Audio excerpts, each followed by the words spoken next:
Uh-oh. Yeah, that Arbiter beat me.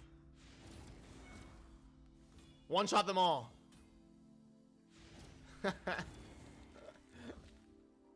You can do it. One-shot them all.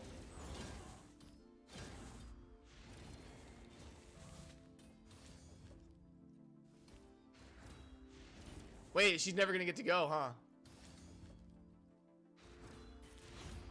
Yes!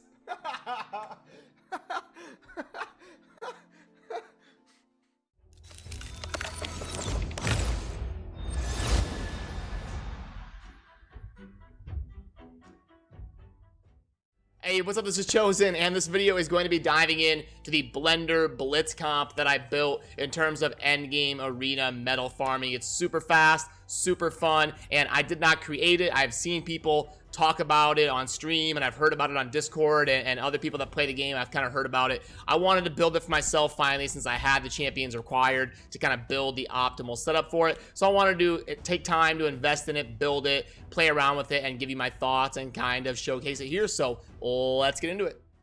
Alrighty, so the first thing to go over when we're talking about a Blender comp or a Blitz comp, what is it?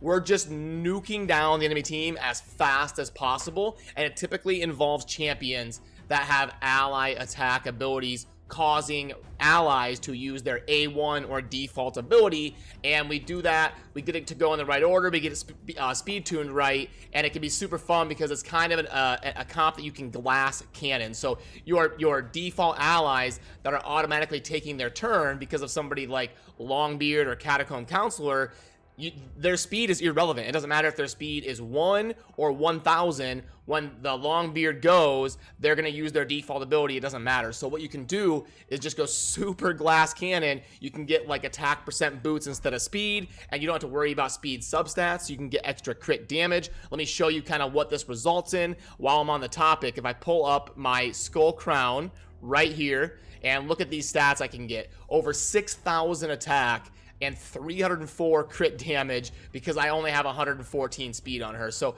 now I have not perfected it. If I perfected it, she would be at 100% crit rate. So again, I was just kind of building this to the best I could to explore it, and it does perform very well, but it's not perfect yet. I want to get her to 100% crit. But the one who kind of enables the strategy is Longbeard, and you can see because of this skill, Horde's Fury attacks one enemy with 4 allies and increases the damage inflicted by allies by 20%.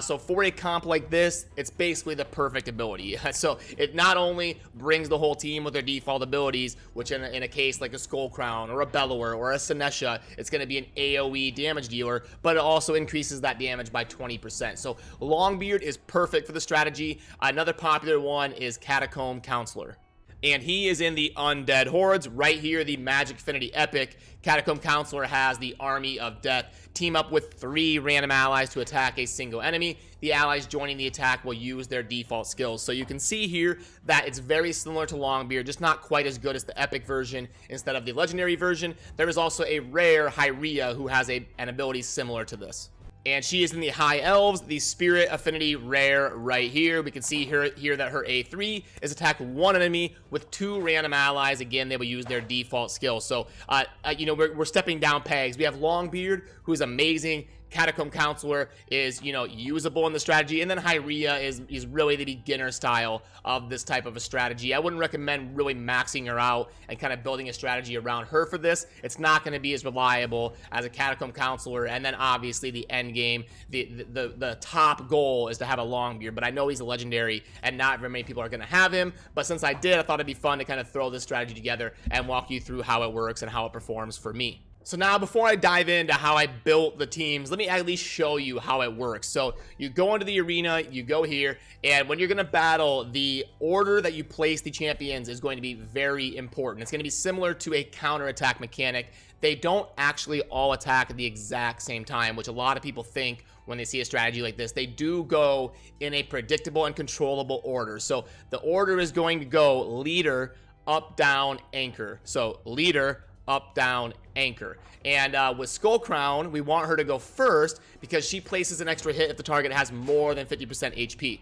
By the way, if you hear random noises, that's my puppy that is next to me He's chewing on a bone and making noise, so sorry about that. But then we've got the Senesha that we want to go last after the Skull Crown, because she will place an extra hit on enemies with less than 50% HP. So I can get their synergies to work very well by placing them in the proper order. We don't want Senesha to go first, because then we're flip-flopping the value of their A1 and we're not extracting as much as we can from this strategy. So I'm going to go Arbiter, obviously needs to be in first for the speed aura, then Longbeard, and then when he does his ability, it's going to go Arbiter, Skull Crown, Senesha. So let's jump into the fight and kind of show how the comp works. So first, the Arbiter is obviously going to turn meter boost. Then you want the Longbeard or the ally attack ability champion to go second, and then your AoE A1 nukers to go last. Obviously, Skull Crown and Senesha work very well because of the multi-hit abilities if you get them to go in the right order, but you can use people like Bellower, Sylar, people who have A1, AoE can kind of substitute in. They just won't be as optimal as Skull Crown and Senesha in this comp. So Arbiter's going to boost. Longbeard's going to do his ally horror, and you'll see the Arbiter, then we kind of nuke the enemy team down, and that is how it works. So I'll run through a few battles here, and you'll get to see kind of how the strategy performs. You can farm your medals extremely fast if you're able to build this and kind of just warp through the arena here. That one didn't even matter. All right, I'm looking for kind of interesting teams to go against here, all right? And you can usually nuke them down in about 4 seconds.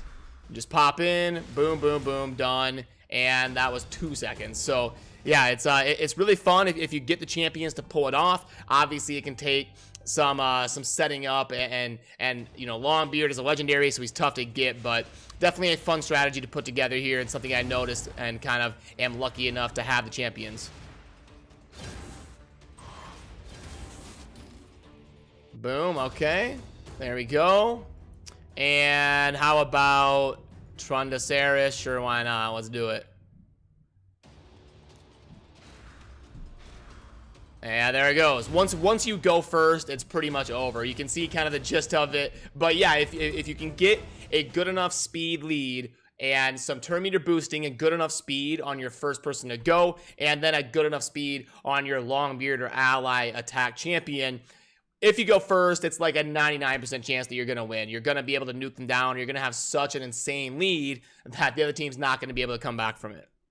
So now I'll kind of show you the individuals of the build. Arbiter, obviously, we're just going for as much speed as possible. I've got 311 on mine. I would like to get her closer to 330, 340, but I don't want to, with 3v3 Arena coming out, I've been kind of preparing to get more evenly dispersed teams. Instead of having one Arbiter that's 330 speed and my other ones being like 240, I want that, you know, to have like a 311 and then a 295 and a 290, like to get a pretty good, like I have 2 Arbiters and then a Lysandra, and those are probably going to be my 3 speed leads, maybe a Shazar, but I want my strength to be a little bit more evened out instead of having one insane team and then 2 other teams that lose all the time. So that's kind of my thought process and why I'm not investing more in my Arbiter to get her up to like 330 something. So 311 is good enough for her, you know, 90 something% of the time, and gold 4 when you're speed farming those medals, which is what this team is designed to do. Now you've also got the Longbeard. Also, the nice thing about this is in an arena setup, you don't really need to worry about the books, because the cooldown on this that I do have booked is not super necessary. You're gonna nuke the enemy team down super fast. You're gonna just go, and the cooldown is kind of irrelevant. So I went damage on him just because I thought this comp is all about the glass cannon. Just go, and if you don't win, you lose and you're on to the next one. I think it's a better route to just go hyper speed, hyper toughness, because him hitting the one target isn't really gonna swing the battle. Now he can hit decently hard when you've got him glass cannoned with Savage and stuff, but I think it's better to kind of switch him into toughness. And you can see here I've got a few pieces at 15. I'm waiting for the artifact enhancement event that's about to come up before I take them to 16. And the next one in the rotation is Skull Crown. You can see here we want her ignoring defense, we want super high attack, We want high crit damage, and optimally I would get her to have a little bit more crit rate, but that's going to be a to be determined. I want to get that up into as close to 100 as possible. But because of how Skullcrown scales and how you can build her in a setup like this where speed is irrelevant, like I talked about earlier, you can get some insane stats. The 6100 attack, the 304 crit damage, and the 87% crit rate with 114 speed is irrelevant because the Longbeard makes her go and she nukes. And then last in the rotation in my team here is Senesha, and that is going to be right here. Now you're not going to be able to get as insane a stats on Senesha compared to Skullcrown, because you can see your Skullcrown has the 1509 base attack, which is really high. Senesha's is like 892, so you can't scale her near as crazy as Skullcrown, but with her getting the 2 hits on the A1, if they have less than 50% HP, she's still going to do very well with that AoE A1. That pairs very well with Skullcrown. But if you want to see the total stats here, that is what we're working with. We've got the 262 crit damage, pretty good, and again, pretty similar crit rate. I would like to get that a little bit closer to 100 if possible. And you can see here that her attack is only 3500 instead of 6100 because she can't scale near as well as Skullcrown.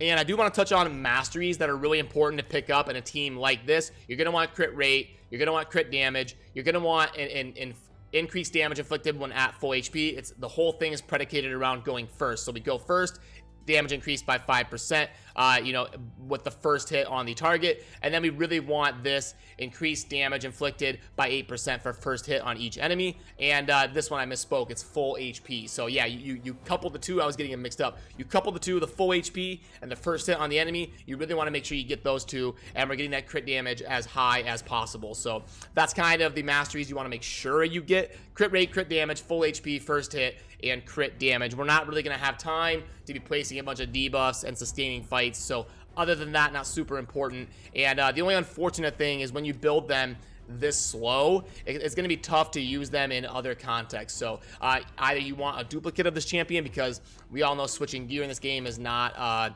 very inviting or very easy to do. It's actually super difficult and super expensive. So you almost have to build 2 different champions, like 2 different Seneshas if you want to use her as a healer in Faction Wars and as a nuker in the arena. That's the only downside to a strategy like this. Instead of building a high speed comp, kind of a more normal arena comp, then those champions can kind of slide right into Faction Wars and do pretty well. So you have to weigh those options and kind of understand it's a really specialized strategy, the Blitz blender type comp. Very specialized, but very fun if you can get it up and running and you're able to farm medals super fast. I do recommend, if you're going to try a strategy like this, you probably want to set your arena defense as 1 champion and keep your rank a little bit low, because if you get up into like super hard fights, as soon as you're not going first anymore, this comp is absolutely worthless. But I guess you could say that for really anything in the arena is if you're not going first, you're probably losing. So there are definitely teams you can build that are designed to go second, but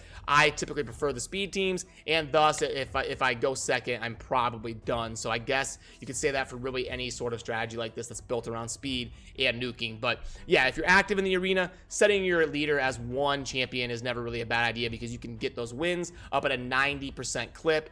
90% and above clip is usually what I recommend. Once you're kind of settling in and you're a mid to end game player, you want to be above 90% when you're farming the arena to be as efficient as possible in progressing your Great Hall. But yeah, that's why I have the 1 champion in there, and then I can kind of stay at a rank, kind of stay as close to the bottom of Gold 4 as possible, so that I can blow through the arena and get those medals as fast as possible with this super fun Blitz comp that I will probably keep as one of my comps for 3v3 arena. That'll be to be determined. We'll kind of have to see how my 3 teams are shaking out. But yeah, I want to do a video kind of going over the Blitz blender comp and let you know my thoughts on it.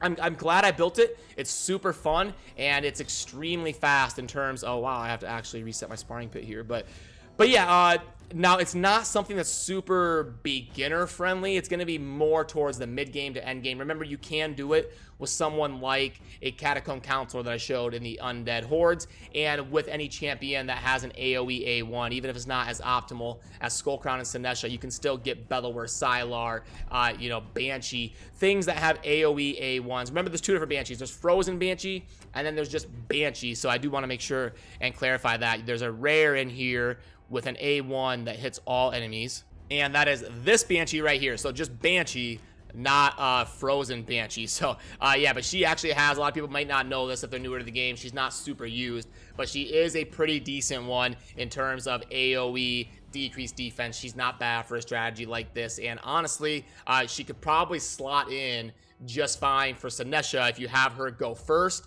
You can have Banshee go first, decrease the defense, then have the Skull Crown come from behind and nuke them with the high multipliers that she has. So there's different ways to do it. Ray, another good one. Skartorsis. Lots of champions in the game that have the AoE capability on their A1 would pair just fine for a comp like this. But yeah, that's going to kind of do it for this video, and let me know what you think down in the comments. I know it's kind of a tougher comp to build, but I wanted to build it on my main account and kind of showcase it and let you know my thoughts on it. It's super fun. I'm glad I did it, and I'm going to be using it to farm medals and possibly use in 3v3 arena as well. So as always, thank you for watching. Have a good rest of your day. Peace.